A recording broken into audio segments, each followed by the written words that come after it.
all I'm asking for is one opportunity with a team that is good. And if I shit the bed, I will be the first guy to say I'll never touch Call of Duty competitive ever again. Well, I wouldn't go that far. I would. Personally. Because I would just move on at that point. I'd be like, all right, you guys are right. I clearly don't have what it takes. Yo, what's going on, guys? Doug Censor Martin here. Hope you guys are having a great day. And today, I'm in Frisco, Texas. I'm in the Optic Gaming HQ. If you guys aren't familiar, Optic Gaming is the biggest powerhouse Call of Duty team in the history of Call of Duty. And a lot of the career that I have today, this YouTube channel, my Twitch live stream, my Twitter, my Instagram, my social media, my brand, even my muscles at the end of the day. You're welcome. All of this seriously came from this man right here, Hector. Hector Rodriguez, Optic Hex. Round of applause for this man. I'm going to clap for myself, too. Clap for this man right now, guys. Yeah. We just finished filming a podcast on his podcast channel, so I'm going to leave a link to that in the description below. Yeah. And subscribe, because I'm almost at 1 million. And I wrote on that wall, and my wife got mad because I destroyed the wall that she had just painted. She didn't paint it. She hired somebody to paint it. But I wrote 1 million gold button plaque, and it goes right there. So I envision it going there somewhere. So every sub counts, and please do so. Help this man out. Make it happen, guys. He's done so much indirectly for my career without even like doing anything for me, but just the path that he set for Optic and Call of Duty is the reason why I came back to Call of Duty when I was 19 in the first place. But anyways, speaking about Call of Duty, I wanted to talk to Hector a little bit about this because we just had a really good conversation talking about Call of Duty next year. There's going to be franchising next year. I come back to Call of Duty every other year. I get so much negativity on social media talking about how, oh, you're such a joke censor, you come back, you leave, you don't care about the scene, blah, blah, blah, blah, blah, you're not a professional anymore, you don't have what it takes, there's 18-year-olds that are way better than you, they're drinking their G Fuel, they're doing this and doing that, the other thing.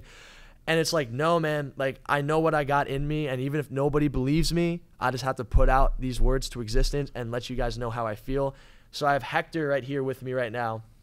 If there was a team to play for in Call of Duty, obviously I'm FaZe Clan and everything, and FaZe is like my baby, and I love FaZe, but if there's a team to play for in Call of Duty, it's this man's team right here, and I figure there's no other better person than to have him ask me the hardest and most honest and sincere questions about why I want to play on a franchise next year in Call of Duty. So he already said he has some questions that he wants to ask me. I have 3 really good ones, and for me, it boils down to like the person. You obviously won championships, and I know that you have what it takes to be a pro player. You've been a pro player for the last minimum 5 years, 6 years, 7 years, however long that is. But you have also had this like incredible success that not a lot of people are able to do, and yet you still have this sort of view of yourself that you are a world champion. Now, you've proven yourself that when you put the right team together, you're able to win championships. But last year, you didn't have any success doing it. You had the most positivity I've ever seen, you know, even when you were losing, which is a plus for me, in my opinion, as a captain or as whatever it is. But at the same time, I want to know why. Like, what you're successful already, and you could be more successful if you don't sort of dive back into Call of Duty. If anything, what you just said as your intro, being a Call of Duty professional sort of damages your persona, right? Because you're saying that you get a lot of negativity on that, but you don't get any negativity on all the other stuff that you do. So why would you put yourself through that?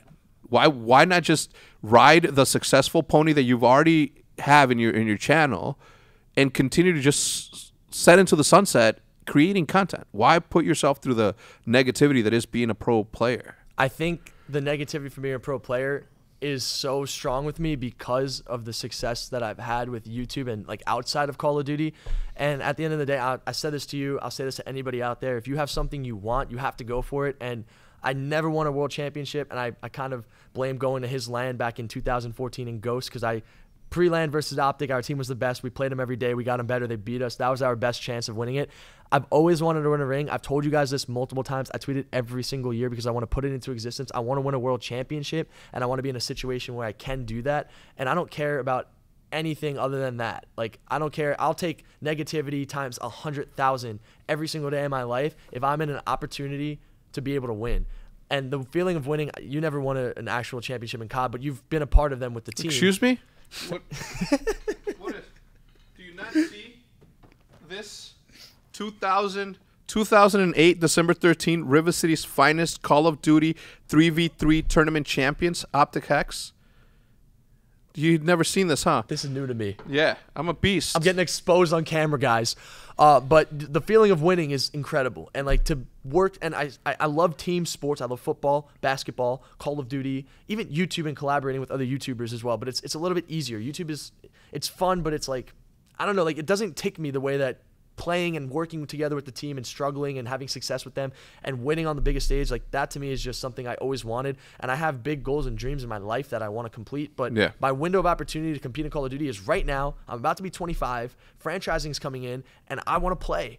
And I want to be in a good opportunity. I have not had a good opportunity to play professional Call of Duty since I won a major. I won a major and I got excommunicated from the scene. That's how I see this in my head. I don't care how anyone else sees it. That's the way that I view this. I won a major. I did everything I could to win, and then I got completely excommunicated. That's how I honestly feel. So you feel that winning a championship is going to fulfill you more than just being successful elsewhere? I think winning a championship is something I could capitalize on. I think it could actually help me. Okay. I think playing would help my brand if I'm playing for the right team and the right players around me. I think it would actually help me more than, because everyone's always like, just make YouTube videos and just do this, do that. I feel honestly, guys, if I'm like live streaming Call of Duty professional scrims, I'll get a lot of viewers on Twitch. Yeah. If my team is having success and I make content around that, I really think, like, I look up to what Nate Shot and you guys did so much, and I really feel like I could do my own twist on that and make it really successful. I really think I have everything that you need in order to make Call of Duty esports take off to another level. And since Nate Shot left and Scump being lazy and not making videos and content, there's no one stepping up, and I think I could fill that void. And not only that, but I just genuinely enjoy getting on every day and working towards the goal. Yeah. Because with YouTube, you get lost in the sauce, man. You do. You make pointless videos day in, day out, making money, doing well, but then it just gets to a point where it's just like, where's my purpose in life anymore? And that's kind of like why I took a little step back, and I'm like, let me just reevaluate what I want. And it just always boils down to this. I've looked at every opportunity, I've looked at every angle on this, and this is just what I want to do for myself, and nobody could change my mind on it. Okay, well,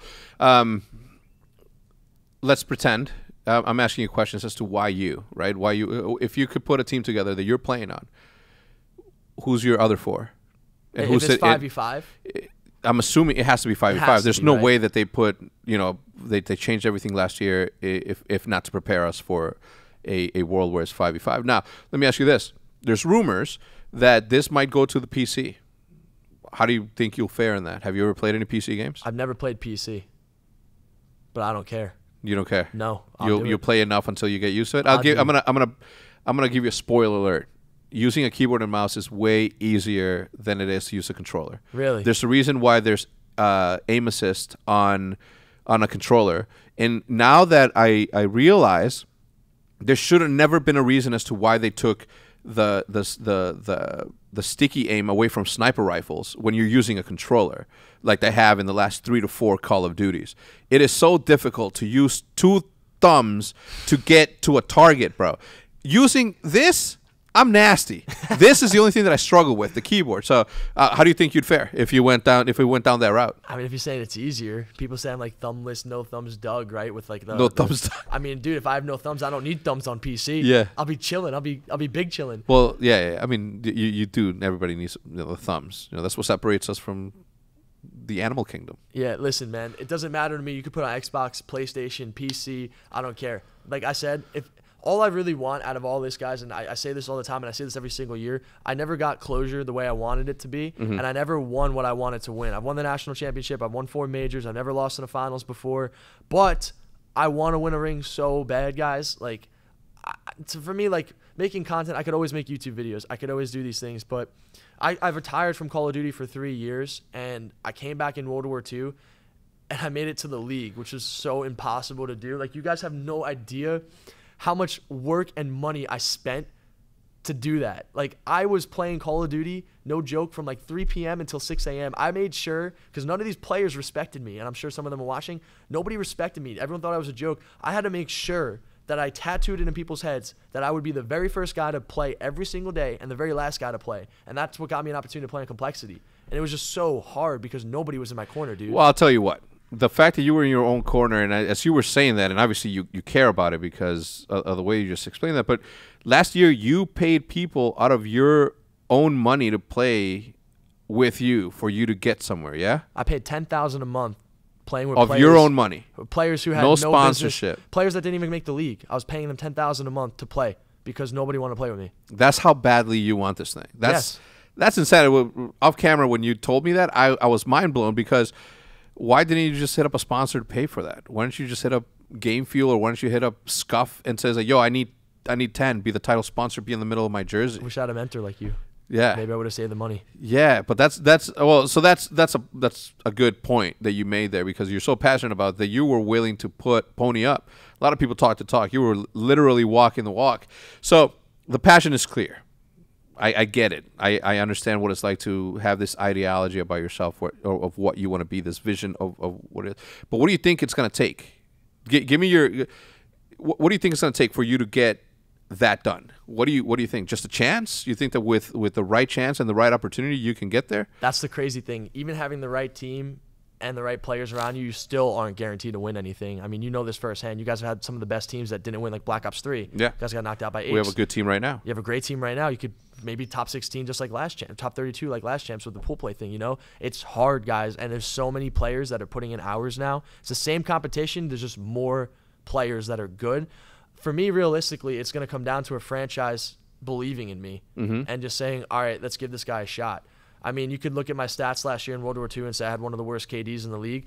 I'll tell you that I just didn't have a good team that clicked with me, and I just want one shot. Like, I'm telling you, Hex, I have not had an opportunity since I won. I won an event, and I made the play to win the event, and I got everything stripped away from me immediately. It's not even like, oh, well, Doug had a bad event, and then he had another bad event and he got dropped. It was, no, I won and got dropped, and I'm done, and that's it. And that's how I see this in my head, and I think this whole connotation of, like, no thumbs Doug, this guy's a joke, he sucks, blah, blah, blah. It's just like, dude, all I'm asking for is one opportunity with a team that is good, and if I shit the bed, I will be the first guy to say I will never touch Call of Duty competitive ever again. Well, I wouldn't go that far. I would. Personally. Because I would just move on at that point. I'd be like, all right, you guys are right. I clearly don't have what it takes. I would be, you know, I'm not biased about this. Like, if I'm not that good, and if I feel like I'm holding a team back, I'll be the first one to say that. But I just don't believe it. Who's your dream team? You and who? You and what other four? I would take Slasher #1. Okay. Gunless, if he liked me. Okay. He doesn't like you? No, he doesn't like me in game. Okay. But in terms of talent, Gunless. I would take Apathy, and I would take Karma. Karma. Yeah. So you, Karma, Apathy, Gunless, and Slasher. Yes. And you think you got the chops right there? Many championships. Yeah? Yeah. Who would you put on your bench? You get, I don't know, one person on the bench. The sixth man. Who would it be? I don't want to disrespect players. Actually, yeah, let's not go there. I don't want to do that because they're going to see this and they're going to be like, yo, you really think that about me? Yeah. But, I mean, I had Hook as my – like, when I was captain of FaZe and we won, I picked up Hook and he was my sub because I knew he was so good. Yeah. I have a knack and look at him talent. now. And look at him now. Yeah. I mean, he hasn't won anything, which is surprising, but he's one of the most talented players you could possibly How do you feel about the league franchising into city-based franchises? I think it's, like, the next step forward. You do? Yeah, I think now, you're saying this because you were part of the New York – what was it? What was Keemstar's thing? The Thrust, the New York Thrust. New York Thrust. That's my YouTube channel name, guys. Keemstar is the reason I'm a YouTuber. Yeah. Actually, he helped me make my channel back. That's in the day. very cool. I'm personally not a big believer in that, but I come from a very, very biased standpoint where we have built a brand that's a global brand, and we don't need to be affiliated with a specific city to be that. But it's a team sport, and you need other teams to compete. So whatever the league decides is what it is. But you know, having made that. With that in mind, if you could pick any city to play for, what would it be? It would be New York. New York? My dream would be having... Was there Excelsior? Excelsior. My dream would be being captain of the New York Excelsior. That branding, I think they missed an incredible opportunity, in my opinion. Oh, yeah? Yeah, I don't like that I don't like the name, and I don't like the branding behind it. Okay. Personally. I understand. But that's an Overwatch thing, so it can't be the same thing. It's going to be something else, you know, that's completely different. I'm just thinking regardless of, like, the place, I would love more than anything, like, my dream would be playing in New York. It would be for FaZe Clan. I'd love to play for FaZe Clan. I just don't know how this is going to work with franchising. Nobody really does, but yeah. I want to join a team that's based in New York, living in my house, commuting to New York if I need to practice in the city or whatever, having my team come back to my house, hanging out at my spot. I mean, I live in such a good area and such a nice place. It would be such a, like, getaway from everything. I feel like anyone who comes to my house is always like, yo, this place is dope. It's so relaxing. I just think it's such a good thing to have, and it's so good for your mental health, because when you play Call of Duty 12 hours a day, it makes you go insane sometimes. So I think having a nice little spot to just relax and having good peace of mind is important for your play, and also for bonding with teammates. So I would love to have the New York spot, captain of the team, and having my team just coming out to my house like every weekend or every other weekend, whatever the case may be, just having fun and winning. Well, let me ask you this, because you brought up a good point. You're in FaZe now. What if I'm a team owner that's stepping into the franchise league, and I'm looking at you, I see you as FaZe Censor Martin. Where's the disconnect? Where would, in like, what happens? You know, like, how would you have to leave FaZe and become a new whatever? If joining a franchise in the league meant me having to leave FaZe, I would do it. My thing is that I've wanted to play on FaZe since I won with FaZe. Yeah. They haven't wanted me to play on their team for 5 years. Even when they haven't won for 2 years in a row. Yeah. And they promised me the team, they took it away, and they still didn't want me to play on it. So it's like, I love FaZe, and it's I wish they would support me more with competitive Call of Duty. I really feel like I'm not supported with it. But aside from competitive Call of Duty, I love FaZe, and I love the people in FaZe and what they've done specifically for me. But I've made it so clear to FaZe, and I made it so clear to the world how much I want to play. Yeah. And I just feel like there's not a single person on this planet who supports me. And I feel this is the type of YouTube video that I need to make in order to get my word out there and have someone as credible as you standing next to me and talking about these things. I have not had support from anybody, guys.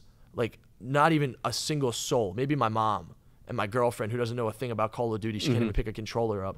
But I swear there's not a single player who's just like vouching for me or helping me or giving me a shot. And it's like, dude, this is kind of like my application to you guys in a sense. But I'd love for more than anything to play on FaZe Clan, win championships for FaZe, build FaZe Clan competitive Call of Duty to a point where it's mainstream like Fortnite. It's always been my goal since I've won on the team, and I haven't had no opportunity to do it. But I don't know if FaZe is going to have their own franchise spot. If they do, I don't care where it is. I'd rather play there than New York. Yeah. If FaZe is in LA and they got the Los Angeles FaZe Clan, I'm moving to LA. I'm playing Call of Duty in LA if they want me on the team. That's my priority. I just don't know how realistic that is. Got it. Well, look, as you're talking and telling me all this, like, I don't think that there's any doubt that this is what you want to do, right? Yeah. But this is the hard question, right? This is the reason that you asked me to ask these questions. I would have loved nothing more than to wear an Optic jersey and win a championship. But I was too old and just didn't have the natural God-given ability. So then I had to pivot to do this, to be a manager turned CEO, manage a business, the boring shit that I didn't want to do. Are you good at self-identifying your skill level? Yes. And you think that you're able to get to that point? Now, the reason that I'm asking this is because if I'm the New York Excelsior, I would be not right in the head if I don't pick you up, being from New York, because you bring more than just competition. You bring a brand, you bring followers, you bring viewership, you bring an audience. So anybody's going to offer you that money just because of who you are outside of Call of Duty, within being in Call of Duty. How do you think that you're going to what's your plan of approach in saying to them is like, I got to play or I'm not coming with you? Because if I'm a new organization, which there's going to be a lot of, right? There's going to be a lot of. I would go with a healthy balance of personality and professional Call of Duty players, right? Because you're gonna have to be able to sell sponsorships against it, right? And if I see you, I see a shortcut to get those sponsorships. I see a shortcut where you have a massive following. Let's say you have 2 million across everything. You have 2 million people that watch you. That is valuable. That's more than any OWL team as it exists today. Damn, that's right? crazy. So you're looking at that, and if I'm an organization, I would be dumb not to pick you up. But would you see that as them picking you up for the wrong reasons, or would you say, you know what, this is my way to get into the door. Now it's my job to outwork everybody in that. So you have the pick of the litter, right? You can pick anybody at this point. If you're going down that route with that mentality, what are you going to do? Because you don't want them to pick you up for the wrong reasons. You know what I'm saying? Care. You don't care. It doesn't matter to me. I really don't. It doesn't matter to me at all. I mean, I know what I could bring to a team. If I am in a position where I can make my own team, like pick my own players, and it doesn't work out, and I'm the player who's, I guess, seen as the bad player on the team, then that's on me. When I'm in a position where I'm dealing with scrap players and having to pay $10,000 out of my own pocket and my teams aren't working out, I don't feel like I'm having a honest shot at winning a championship. I haven't had a good player on my team since Apathy, you know? I mean, Dashy, obviously you got Dashy, but I just really feel like I haven't had a good team, and you don't always need the best talent to win. I've always been the underdog in all of my finals. I've won 2 finals from winning from the losers bracket. I've won in game 5, 5-5 in finals. I mean, you don't need the best team. I've beaten teams way better than me in the finals before because I understand what you need in a team. And if an org or players want to play with me because I could get them more salary because of my following, or if they want me on the team because of my following, great. If that's my in, then that's my in. And I'll do whatever it takes to perform. But all I'm asking for is that opportunity. God damn it, Doug. That's so honest. So you are that is like above and beyond honest. So anyone who's watching this, if you're a franchise, a player, a fan, I want to make Call of Duty esports the coolest thing on the planet. I want to make it fun. I want to make it exciting. And for myself, I want to win a world championship. And all I need is to be put in the situation. I have been, in my opinion, almost like excommunicated in a way. And it bothers me so much. So I'm just going to use my platform to speak about it. Give me one opportunity and I will make the most of it. That's how I've always been. And if I fail, then I fail. But just give me that opportunity. Dude, I know that you're going to be the guy that comes off the bench hot as fuck and wins something. I can see that in you because you definitely have the fire. That's like when you asked me to ask you these questions, right, to make up my questions in my head as an organization, what would I ask of you to do that? Like I didn't understand it, but I understand it now. You're willing to go and do absolutely anything that it takes for you to get on the field and play the sport that you love to play and to offer what you need to offer for the sport that you love. And that, my friend, it's good enough for me. You know, that's if you don't have. I mean, New York is a perfect place for you personally, and I think that New York is like an incredible market for this city-based franchise sort of thing. Especially New York has a lot of people that play Call of Duty, right? It's a Call of Duty town, in my opinion. New York's amazing. Yeah, I love New York. I mean, I could never live there. I'll visit it any day. Long Island, not New York City. I cannot live in the city either. No, too busy. Wouldn't know. But anyway, dude, I think that you've answered all my questions, and I'm actually glad that you made me ask because you making a video and saying everything you just told me, the way that you did, could have seemed rehearsed, could have seemed like you're pitching yourself. But I think that with this sort of interview that we just did, you answered not just honestly, but brutally honest.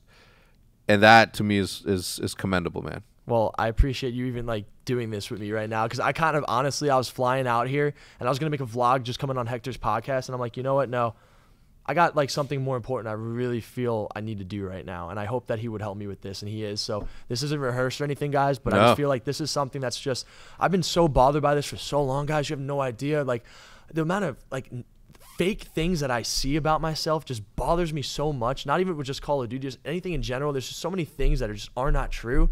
And I just hold it all in. I take the high ground. But like with Call of Duty, man, specifically, I just want to play. Like I hate when people are like, oh, Doug, you could just like, you know, you could just make money making YouTube videos. You could just do this, you could do that. Like, no, like why can't I just do what I want to do? Like, why do I need to do that? Like I could do that, but like I want to do what I want to do at the same time. I really honestly, truthfully feel like if I was captain of FaZe for these past 5 years, I really feel like I could have been like a huge powerhouse in the Call of Duty esports scene if they allowed me to stay as the captain, you know? And like, I really think we could have won more championships too, but it's all hearsay at the end of the day.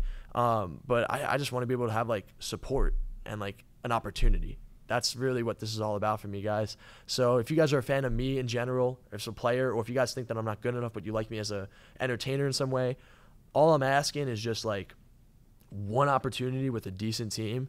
And I know it's going to work out. And like I predicted the Fortnite World Cup winner on Logan Paul's podcast. I also predicted who was going to win his Challenger games. I'm telling you. Wait. You predicted that Bugga was going to win that? I said a 16-year-old would win. Not Bugga specifically. I have good vibes with this type of stuff. Yeah. You give me this opportunity. Yeah. And I will make the most of it. I'll make lemons. I'll make lemonade out of lemons. Is that what it's called? Lemonade out of lemons. I'll make lemonade out of lemons. I always make the most. Dude, I'll tell you what. If you can make orange juice out of lemons, I'll hire you myself. But yeah, guys, I want to wrap up the video on that note. I want you guys to comment down below because this is something that is truthfully really important to me. I know in my life, like, I could just make YouTube videos and I could live a good life and have fun. But, like, this is something that's really important to me. And I just really feel like I've been, like, almost excommunicated and away from the scene.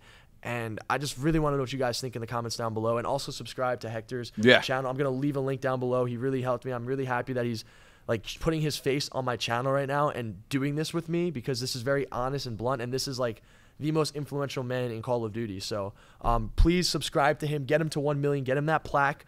Subscribe if you guys are new. If you haven't seen any Call of Duty videos, I want to pump out more videos in the future for the new Call of Duty that comes out. I still haven't played it yet, but this is really important to me, guys. Comment down below what you guys think. Leave a like on the video if you guys want me to be on a team. I want a team with a good opportunity. That's all I'm asking for. It's been 5 years, man. It's been 5 years too long. It's eating me inside, and I just need it. Like, I just need it, man. I need it to happen. So help me out, guys. Share this video. Support it. I love you guys so much. Hope you all have a great day. It's been your boy, Doug Censor Martin, and Hector. And we're out, guys. Peace. Peace.